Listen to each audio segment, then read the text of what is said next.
Hello guys, स्वागत है आपका सिटीजन जी चैनल पर। और आज आप देखने वाले हो 1985 में आई horror film the hills have eyes part 2 का ब्रेकडाउन, जो कि सीक्वल है द हिल्स हैव आइज का और इसके भी राइटर डायरेक्टर हैं लेजेंड वेस क्रेवन। अगर आपने पहला पार्ट नहीं देखा तो पहले उसे देख लो, क्योंकि ये उसी के बाद बेस है। इस वीडियो में आपको सारी डिटेल्स जानने को मिलेंगी, साथ इंटरेस्टिंग फैक्ट्स भी। तो ज़्यादा देर ना करते हुए जल्दी से स्टोरी स्टार्ट करते हैं।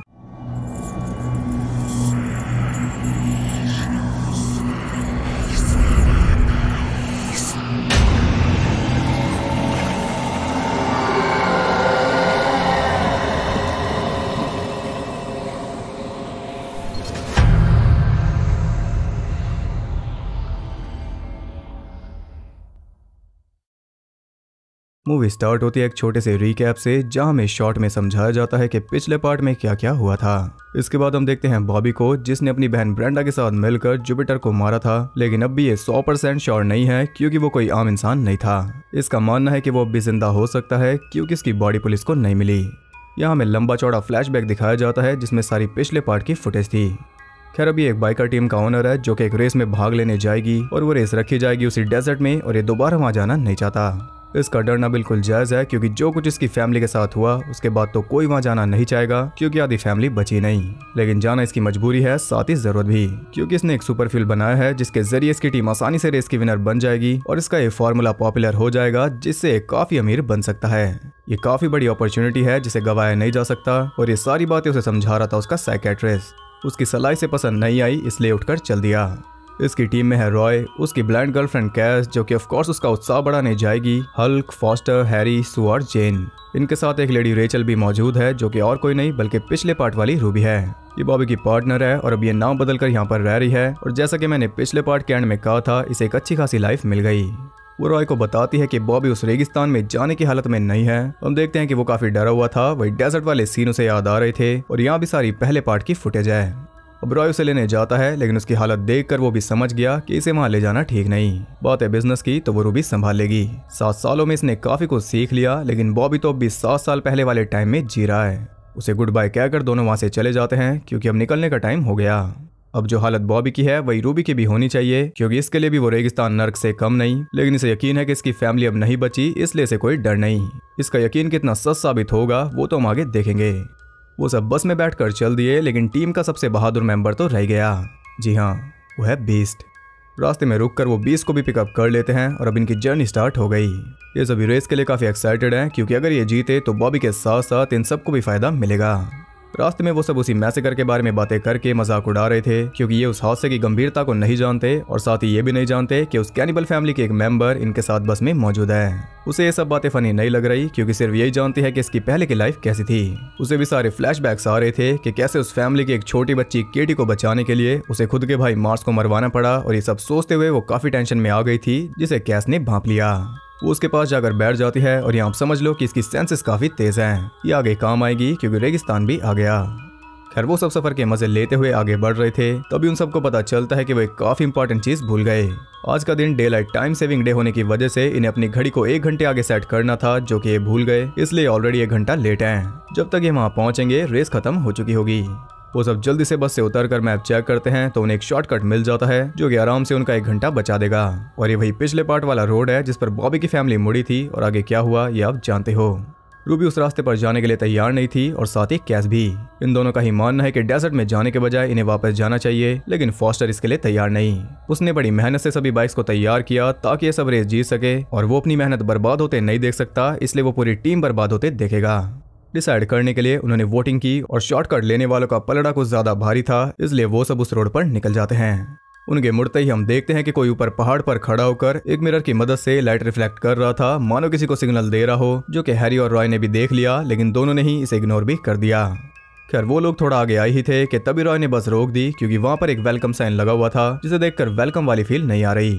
वो सब मिलकर सोच रहे थे कि आखिर ये साइन यहाँ पर आया कैसे, लेकिन इसे भी इग्नोर करके वो लोग आगे बढ़ जाते हैं। मजे करते हुए वो अपने रास्ते जा रहे थे, लेकिन खराब रोड की वजह से बस का फ्यूल पाइप टूट गया, और अब उनका फ्यूल रोड पर बह रहा था। जल्दी कैस को फ्यूल की स्मेल आ जाती है, लेकिन तब तक टैंक ऑलमोस्ट खाली हो गया था। वो सब बस रोक कर उतर जाते हैं, और हल्क जल्दी उस पाइप को फिक्स कर देता है फॉस्टर की खाई हुई च्युइंगम से। अब इन्हें फ्यूल की जरूरत है, जो कि इस बंजर रेगिस्तान में इन्हें नहीं मिलेगा।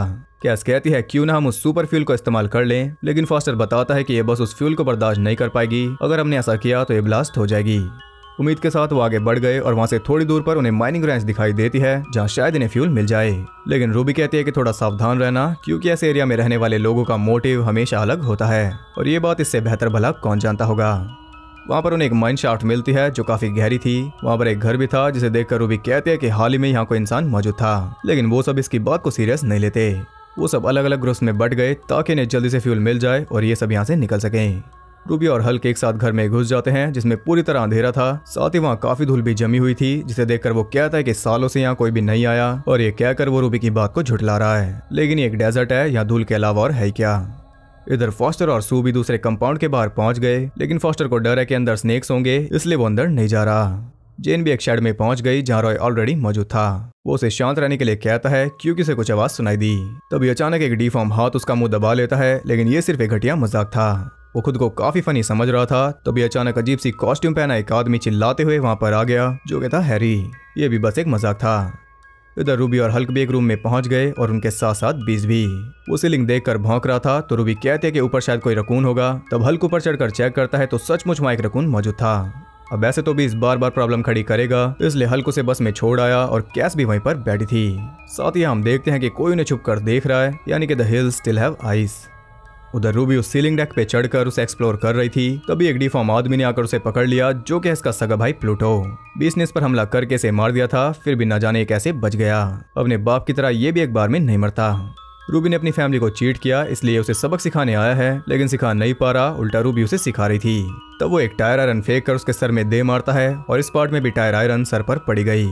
अब इससे पहले कि वो कुछ कर पाता, उसे भागकर बीस वहां पर आ जाता है, इसलिए मजबूरी में उसे भागना पड़ा और रूबी की हालत देखकर तो वो सभी घबरा गए। कुछ देर आराम करने के बाद वो सबको बताती है कि वो मेरा डैड भाई था जो कि मुझे लेने आया था, और उसका बताने का तरीका थोड़ा अलग है, इसलिए किसी को भी उसकी बात पर यकीन नहीं होता। उनकी नजर में ये बात इलॉजिकल है क्योंकि इन सब ने पिछला पार्ट नहीं देखा।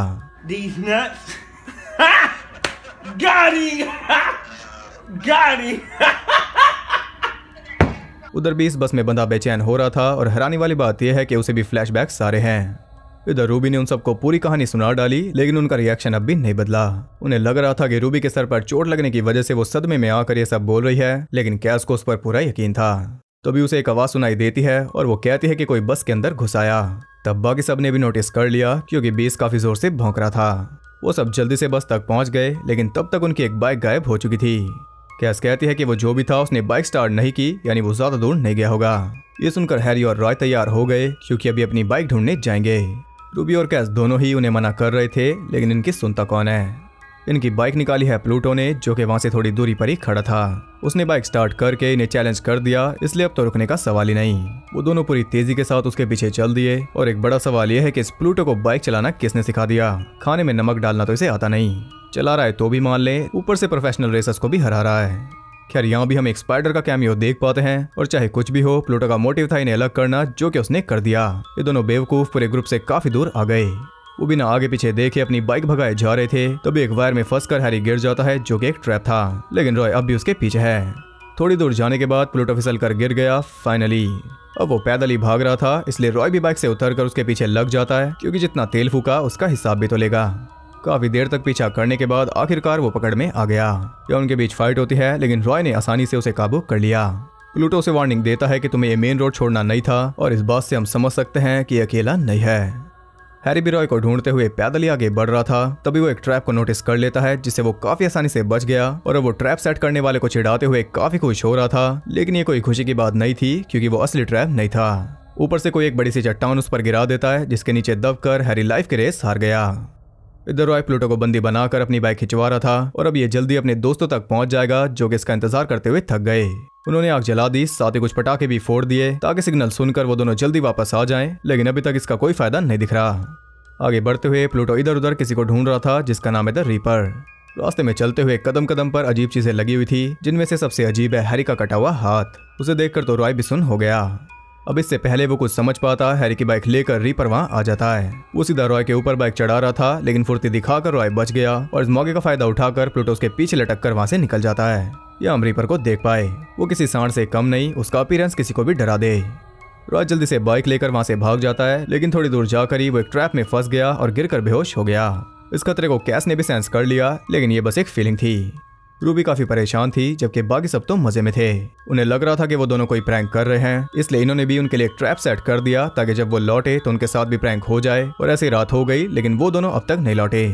रूबी और हल्क घूमते हुए एक जनरेटर रूम में पहुंच गए, जो कि अब भी एक्टिव था, यानी कि जनरेटर काम कर रहा है। वो दोनों उसे ऑन कर देते हैं, जिससे पूरे घर में लाइट आ गई।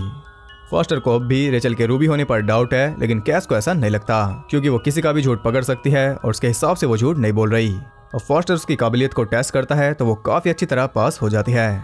तभी रूबी और हल्क वहां आकर उन्हें बताते हैं कि कोई तो यहाँ पर रहता है, इसलिए अलर्ट रहना, क्योंकि ये दोनों अब रॉय और हैरी को ढूंढने जाएंगे। क्योंकि अब कुछ ज्यादा ही देर हो चुकी, अब ये बात काफी सीरियस है। हो सकता है वो दोनों कहीं खो गए हों, इसलिए इनका जाना जरूरी है। क्योंकि रूबी इस रेगिस्तान को अच्छे से जानती है, वो आराम से उन्हें ढूंढ लेगी। कैस को अलर्ट रहने के लिए कहकर वो दोनों वहां से निकल जाते हैं और इसी के साथ ही अच्छा खासा ग्रुप और छोटा हो गया। अब इनका शिकार करना ईजी है। इन चारों को अलर्ट रहना चाहिए, लेकिन इनका दिमाग इस सिचुएशन को समझने के लिए तैयार नहीं। उनके जाते ही फॉस्टर और सू बस में पहुंच जाते हैं, क्योंकि अब इस सिचुएशन का फायदा उठाएंगे। इसलिए फॉस्टर ने भी इसको बस से निकाल कर बाहर बांध दिया और अब ये बाहर खड़ा होकर पहरा देता रहेगा। कैस और जेन भी आराम से घूम रहे थे और घूमते हुए वो एक रूम में पहुंच जाते हैं, जहाँ कैस को अजीब सी स्मेल आ रही थी, लेकिन जेन को वो नहीं आ रही। इसी तरह वो दोनों एक दूसरे शेड में पहुंच गए, जहाँ उन्हें शावर मिल गया। हालांकि थोड़ा जुगाड़ करके बनाया गया था, लेकिन इससे इनका काम चल जाएगा। जेन नहाना स्टार्ट करती है और उधर हल्क और रूबी उन दोनों को ढूंढने में लगे हुए थे। यह हल्क रूबी को कहता है कि तुम्हारे पास से मुझे फर्क नहीं पड़ता, इसमें तुम्हारी कोई गलती नहीं, गलती है मेरे दोस्तों की, जो कि अच्छे इंसान को समझ नहीं रहे। उनकी बातें जारी थी, तभी अचानक उन्हें कुछ आवाज सुनाई देती है, जिसे सुनकर वो अलर्ट हो गए, लेकिन उन्हें आसपास कुछ भी नहीं दिख रहा। तभी अचानक ही कोई एक बाइक उनकी तरफ लुढ़का देता है और वो बाइक है रॉय की। रॉय के हेलमेट में ब्लड देखकर रूबी समझ गई कि फिलहाल यहाँ से निकलना ही ठीक रहेगा। दोनों जल्दी से बाइक पर बैठ गए, लेकिन जल्दी के चक्कर में रूबी गिर गई। हल्क थोड़ा आगे बढ़ गया था तो रूबी को लगा कि वो उसे छोड़कर भाग रहा है, लेकिन ऐसा नहीं था। बाइक मोड़कर वो रूबी को लेने आ रहा था, तभी रूबी की नजर पड़ती है वहां लगे ट्रैप पर। वो उसे अलर्ट करती है, लेकिन अब काफी देर हो चुकी। ट्रैप ट्रिगर हो गया और एक एरो सीधा जाकर हल्क को लग गया। हमला इतना खतरनाक था कि हल्क मौके पर ही मारा गया। एक एक करके इनका शिकार किया जा रहा है और रूबी भी ये बात समझ गई, इसलिए वो जल्दी से वापस जाने के लिए निकल पड़ी। इधर कैस घूमते हुए एक दूसरे रूम में पहुंच गई, जो कि एक बुचर हाउस था। टंगी हुई जानवर की लाश और वहां रखे टूल से बात कंफर्म कर रहे हैं और कैस भी ये बात समझ गई। उधर जेन नहा रही थी, तभी फॉस्टर वहां पहुंच जाता है और ये गलती से नहीं आया। वो जेन पर ट्राई मार रहा था, बदले में सू भी उसे मारती है, क्योंकि वो भी उसके पीछे पीछे आ गई थी। यहाँ सू गुस्सा होकर बाहर भाग जाती है और फॉस्टर भी उसके पीछे पीछे चल दिया। सू गुस्सा है, लेकिन फॉस्टर उसे और गुस्सा दिला रहा था, बस से उसका पीछा करके। लेकिन थोड़ी ही देर में सू उसकी आंखों से ओझल हो जाती है, क्योंकि फ्यूल खत्म होने की वजह से बस रुक गई। और फॉस्टर परेशान था, तभी रूबी उसे आकर पकड़ लेती है। उसने उसे हल्क की मौत के बारे में बता दिया और शायद अब जाकर ये थोड़ा सीरियस हो। वो उसे बाकी के पास जाने के लिए कहकर खुद सू को ढूंढने निकल गई। वो भी वापस पहुंच गया। जैसे ही वो बस का दरवाजा खोलता है, बेस निकलकर पहाड़ों में भाग जाता है, जैसे ब्यूटी भागी थी पिछले पार्ट में। वो उसे बुला रहा था, तभी एक कुल्हाड़ी उसके सामने आकर गिर जाती है और ये बिल्कुल वैसी है जैसे कि पिछले पार्ट में ब्रेंडा ने जुपिटर को मारी थी। वो एकदम हैरान था, तभी किसी ने उसे बस के नीचे खींच लिया। वो काफी ट्राई करता है, लेकिन उसका फोर्स इनफ नहीं था और यहाँ वो भी मार गया। इधर कैस सू और फॉस्टर को ही ढूंढ रही थी, हालांकि जेन ने भी उन्हें नहीं देखा। तभी लाइट चली जाती है और सू भी उस बस तक पहुंच गई। कैस को उस घर में एक छुपा हुआ रास्ता मिलता है, जो कि काइंड ऑफ अंडरग्राउंड रास्ता था। वो काफी गहरा था, साथ ही उसमें से काफी बुरी स्मेल भी आ रही थी। न जाने नीचे क्या है। खैर इधर जेन को चैन नहीं मिल रहा। वो इधर उधर कमरों में घूम रही थी, तभी उसे एक आवाज सुनाई दी। उसे लग रहा था कि वो हैरी है, जो कि कबर्ड में छुपा हुआ है। उसे डराने के लिए वो कबर्ड खोलती है, लेकिन वो वहां पर नहीं था। अब हैरी तो उसे नहीं मिला, लेकिन कबर्ड बंद करते ही उसे मिल जाती है फॉस्टर की लाश, जिसे देखकर उसके होश उड़ गए थे। वो चिल्ला देती है और उसकी आवाज कैस ने भी सुन ली, लेकिन इससे कोई फर्क नहीं पड़ेगा। अपनी ताकत का इस्तेमाल करके रीपर उसकी सारी हड्डियां तोड़ देता है और यहाँ फाइनली जेन को भी चैन मिल गया। अब अगली बारी है सू की, क्योंकि वो गलत टाइम पर गलत जगह पहुंच गई। कैस को ढूंढते हुए वो वहीं पर आ गई थी और रीपर ने उसकी आवाज सुन ली। वो सीधा उसकी तरफ दौड़कर उसे टक्कर मार देता है और टक्कर इतनी जोरदार थी कि सू उड़ते हुए रूम की खिड़की तोड़कर अंदर गिर गई। लेकिन अभी वो नहीं मरी, इसलिए काम पूरा करने के लिए रीपर ने उसे एक टेबल पर लिटाकर उसका गला काट दिया और इसी के साथ सू भी नहीं रही। एक के बाद एक कैस के दोस्त मारे जा रहे हैं और उनकी चीख सुनने के अलावा वो कुछ भी नहीं कर सकती। उधर दोनों भाई बहन रूबी और प्लूटो में भिड़त चालू हो गई थी, जिसमें प्लूटो का पलड़ा भारी था। उसने रूबी को चित कर दिया और अभी इसे मार देगा, लेकिन उससे पहले वो उसे सारी कहानी बताएगा। रीपर इनके फादर जुपिटर का बड़ा भाई है। जब जुपिटर की मौत हुई तब उसने सब कुछ टेक ओवर कर लिया, साथ ही प्लूटो को भी बचाया, इसलिए प्लूटो के दिल में उसके लिए काफी इज्जत है। ये दोनों यहाँ आने वाले हर एक इंसान को मारकर उस माइन शाफ्ट में फेंक देते हैं और अब रूबी के साथ भी वही होगा। यानी वो अंडरग्राउंड रास्ता जो कैस को घर के अंदर मिला था, वो उसी माइन शाफ्ट से कनेक्टेड है। यही वजह थी कि उसमें से सड़ी गली स्मेल आ रही थी। अब वो रूबी को मार देता, लेकिन उसे बचाने वहां पर आ जाता है प्लूटो का काल, जो कि है बीस्ट। प्लूटो पर हमला करके उसने रूबी को बचा लिया और समझदारी दिखाते हुए प्लूटो भी खुद ही आउट हो गया। बीस्ट उसका पीछा करता है, लेकिन एक डेड एंड आने की वजह से उसे रुकना पड़ा। खैर रूबी भागते हुए वापस जा रही थी, तभी उसे रीपर की आवाज सुनाई देती है, जो कि उसे डरा रहा था, और ये सुनकर वो रुक गई। तभी एक ट्रैप में सेट हल की लाश उसे टकरा जाती है, जिस वजह से वो भी बेहोश हो गई। रीपर को देखकर लगता नहीं, लेकिन वो सच में काफी स्मार्ट है। उसका सेट किया हुआ एक भी ट्रैप अब तक फेल नहीं हुआ। खैर अब प्लूटो तो पकड़ में नहीं आया, इसलिए बीस्ट रॉय के पास पहुंच जाता है, यानी कि वो भी जिंदा है। वो उसे जगा देता है और तभी प्लूटो भी वहां पर आ गया। प्लूटो को देखते ही बीस्ट वहां से भाग जाता है और प्लूटो ऊपर खड़ा होकर उसे खरी खोटी सुना रहा था, लेकिन वो जल्दी चुप भी हो गया, क्योंकि बीस्ट ने चुपके से उसके पीछे जाकर उसे पहाड़ से धकेल दिया, बिल्कुल वैसे ही जैसे उसने धकेला था मरकरी को। या प्लूटो भी मर गया, लेकिन मेन विलन रीपर अब भी बाकी है, जो कि इतना बेवकूफ नहीं है। उसे मारना इतना आसान नहीं होगा, इसलिए रॉय बीस्ट को लेकर कैस को बचाने निकल पड़ा। इधर कैस उन सबको ढूंढ रही थी, तभी लाइट वापस आ जाती है, लेकिन कैस को इससे कोई फायदा नहीं होगा। रीपर का अगला शिकार यही है, क्योंकि अब यहाँ और कोई जिंदा नहीं बचा। चलते हुए वो उसी सीलिंग डेक वाले रूम में पहुंच गई थी, तभी ऊपर से एक हेलमेट गिरता है, जिसे छूकर वो समझ गई कि वो हेलमेट था रॉय का। वो चेक करने ऊपर चढ़ जाती है, लेकिन रॉय उसे वहां पर नहीं मिलता। अब वो वहां से जा रही थी, तभी एंट्री लेता है रीपर। इसने वो हेलमेट फेंका ताकि कैस ऊपर आ जाए, और ये एक और प्रूफ है इसकी स्मार्टनेस का, लेकिन उसका प्लान कामयाब नहीं हुआ, क्योंकि उसका खुद का पैर वहां पर फंस गया। मौके का फायदा उठाकर कैस वहां से निकल जाती है। अब जैसे तैसे बचते बचाते वो उसी अंडरग्राउंड रास्ते तक पहुंच गई, जहां सबसे पहले उसे मिलती है जेन की लाश, जिसे महसूस करके वो काफी दुखी हो गई थी, लेकिन फिलहाल इस सब का टाइम नहीं बचा। उस रास्ते के जरिए वो जल्दी से नीचे पहुंच गई और द रीपर का पैर भी बाहर निकल आया। वो जल्दी इस तक पहुंच जाएगा। नीचे उसे बाकी सबकी लाशें भी मिल गई, जिन्हें ठिकाने लगाने का पूरा इंतजाम वहां पर मौजूद है, जो कि अब इसके काम आएगा। उसने थोड़ा केमिकल जमीन पर छिड़क दिया, साथ ही थोड़ा अपनी बॉडी पर लगाकर एक कोने में छुप गई। थोड़ी देर में रीपर वहां पहुंच गया, तो कैस वो बॉटल उसके सर में दे मारती है, और यहाँ रीपर भी बुरी तरह चकरा गया, लेकिन वो अब भी पीछे नहीं हटेगा। कैस जल्दी से रस्सी के जरिए ऊपर चढ़ रही थी, लेकिन वो रस्सी पकड़ लेता है, जिस वजह से वो बीच में ही लटक गई।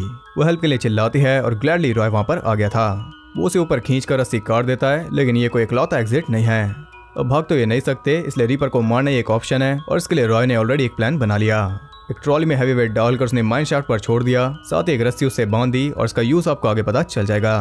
कैस की मदद लेकर वो सुपर फ्यूल को बस के चारों तरफ फैला देता है, और बाकी बचा फ्यूल वो बस के अंदर ले आया। सिंपल भाषा में बताऊं तो ये रीपर को बस में लाकर उसे ब्लास्ट कर देगा, जैसे बॉबी ने जुपिटर को किया था पिछले पार्ट में। थोड़ी देर में रीपर वहां आ गया, और वो देखता है कि वहां एक फ्लेयर लगी हुई थी, इसलिए अब वो पागल नहीं बनेगा। यह हम पहली बार उसकी आवाज सुन पाए, जो काफी क्रीपी थी। रॉय उसे उकसा रहा था ताकि वो फ्यूल सर्कल के अंदर आ जाए, और उसका प्लान कामयाब हो गया। उसके अंदर आते ही वो फ्लेयर गिरा देता है, जिससे चारों तरफ आग लग रही थी। रॉय जल्दी से कैस को निकाल देता है, और रीपर अब भी थोड़ा कंफ्यूज्ड है। कैस ने उस वेट को माइन में गिरा दिया, जिसके जरिए रॉय बिना किसी डैमेज के बाहर निकल आया। रीपर उस आग से बचने के लिए बस के अंदर चला गया, और जैसे कि आप जानते हो वो सुपर फ्यूल वहीं पर मौजूद है।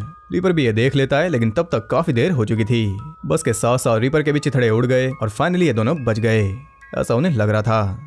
अपने भाई की तरह ये भी एक बार में नहीं मरा। वो दौड़ते हुए इनकी तरफ आ रहा था, और उसे देखकर ये दोनों हट गए, इसलिए वो सीधा जाकर गिर गया उस माइन में। या फाइनली वो मारा गया। इसके बाद ये दोनों हैप्पीली बीस्ट को लेकर वापस चल दिए, और इसी के साथ ये मूवी एंड हो गई। तो आप कहोगे कि रूबी का क्या हुआ, तो अब एक ही आशंका है कि वो मर गई। अब मैं ये तो नहीं कहूंगा कि मूवी अच्छी है या ठीक ठाक है, क्योंकि ये मूवी अच्छी नहीं है, बल्कि एकदम बेकार है। अच्छा सीक्वल तो हम इसे बोल ही नहीं सकते, इससे अच्छा तो रीमेक वाला सीक्वल है, कम से कम उसमें म्यूटेंट्स पर तो मेहनत की गई। ये इस फ्रेंचाइज की सबसे बेकार मूवी है, और हर किसी की लिस्ट में ये सबसे नीचे ही आएगी। पिछले पार्ट ने जो भी दहशत बनाई थी, इसने उस पर कलंक लगा दिया।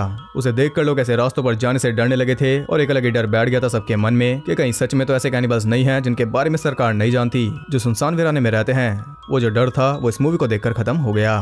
ऑनेस्ट राय आपको दे रहा हूँ, मूवी एकदम बेकार है, काफी ज्यादा बेटर हो सकती थी। और मेन बात यह है कि इससे 1 साल पहले वेस क्रेवन की नाइटमेयर ऑन एल्म स्ट्रीट आई थी, जिसका इतना ज्यादा क्रेज हो गया था कि क्या बताऊं। लेकिन अगले साल ये आ गई, और आपकी तरह हर किसी ने यही सोचा कि अचानक वेस को क्या हुआ, इतनी ज्यादा क्रिएटिव मूवी से सीधा ये कैसे। तो इसका जवाब मैं आपको आगे दूंगा। अब बात करते हैं इंटरेस्टिंग फैक्ट्स के बारे में। ये नाइटमेयर ऑन एल्म स्ट्रीट के बाद आई थी, लेकिन ये शूट हुई थी उससे काफी पहले। जब उस पर काम शुरू भी नहीं हुआ था, तब ये 2/3 शूट हो चुकी थी, लेकिन स्टूडियो ने इसका प्रोडक्शन वहीं पर रोक दिया था, क्योंकि उनके पास पैसे नहीं थे, यानी कि ये मूवी पूरी नहीं हो पाई थी। लेकिन जब नाइटमेयर ऑन एल्म स्ट्रीट आई और वो एक ह्यूज सक्सेस बन गई, तो स्टूडियो ने वेस को वापस बुलाया ये मूवी कंप्लीट करने के लिए, और वो भी उसी फुटेज से जो पहले शूट हुई थी। अब क्योंकि इनफ फुटेज नहीं थी, इसलिए फर्स्ट पार्ट के कुछ सीन्स डाले गए ताकि इसका टाइम बढ़ जाए, और इसी वजह से ऑडियंस ने इसकी काफी आलोचना की। लेकिन वेस क्रेवन का इसमें क्या कसूर, जो फिल्म वो बनाना चाहते थे वो तो स्टूडियो ने बनाने नहीं दी। ये तो पूरी तरह स्टूडियो का प्रोडक्ट था। ये रीजन है कि वेस क्रेवन इस मूवी को डिसोन करते हैं, यानी कि ये मूवी उनकी क्रिएशन नहीं है। जब उन्हें इमेजिनेशन और क्रिएटिव काम की आजादी मिलती है, तब जाकर बनती है नाइटमेयर ऑन एल्म स्ट्रीट और स्क्रीम जैसी मूवीज। बस क्रेवन ने बताया था कि ये मूवी उन्हें मजबूरी में करनी पड़ी क्योंकि उन्हें पैसों की सख्त जरूरत थी और कई बड़े बड़े एक्टर्स और डायरेक्टर्स हैं जिन्हें कभी ना कभी ऐसा करना पड़ा। माइकल बैरीमैन ने भी एडमिट किया था कि सीक्वल टेरिबल था। बस का मानना था कि जॉन ब्लूम की आवाज़ रिपर के लिए उतनी स्ट्रांग नहीं थी, इसलिए बाद में रिपर की लाइन को डब किया निकोलस वर्थ ने। सिनेमा हिस्ट्री में यह कुछ चुनिंदा मूवीज में से एक है, या फिर शायद इकलौती ना हो जिसमें एक डॉग को फ्लैशबैक आ रहा था। इस फिल्म में फ्राइडे द 13 के भी म्यूजिक यूज हैं क्योंकि दोनों के कंपोजर सेम हैं। इसका बजट था $7 लाख और कमाई इसकी किसी को भी नहीं पता क्योंकि कमाई इसने की नहीं। तो ये थे कुछ इंटरेस्टिंग फैक्ट्स। आई होप आपको पसंद आए होंगे। अगर आपको वीडियो पसंद आई तो इसे एक लाइक जरूर करना और कमेंट करके बताओ कि रीमेक वाला सीक्वल बेटर है या फिर ये। अपनी राय जरूर देना। ऐसी और इंटरेस्टिंग वीडियोस देखते रहने के लिए चैनल को सब्सक्राइब करके बेल नोटिफिकेशन कॉल पर सेट कर लो ताकि नोटिफिकेशन बार बार आपके पास आते रहे। और ज़्यादा कनेक्टेड रहने के लिए आप मुझे इंस्टाग्राम पर फॉलो कर सकते हो, वहाँ आपको बहुत कुछ जानने के लिए मिल जाएगा और साथ ही बाकी जगहों पर भी जिनके लिंक्स आपको नीचे मिल जाएंगे। तो मैं मिलता हूँ आपसे अगली वीडियो में, तब तक के लिए सबको बाय।